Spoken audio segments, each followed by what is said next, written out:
Thank you.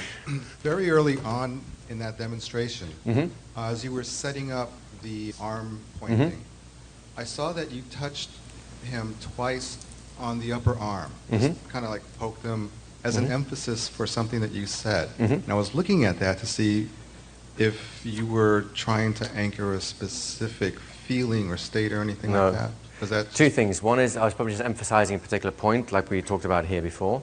Second thing is I'm usually testing whether it's safe to touch the person by doing it kind of discreetly at first.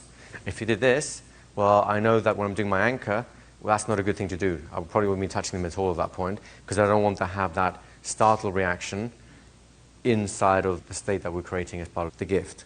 So it's just basically just touching him casually to see if he's okay with touch. And he was, which meant I could do the rest thing.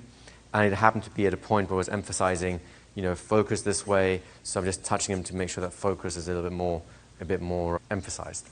If touching wasn't an option, could you suggest a few other ways to set an anchor that's as strong?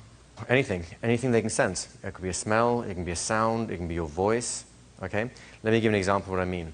Everyone who was here this morning may have had an experience that even now has an effect. And why is it having an effect? Am I really saying anything of any significance about hypnosis?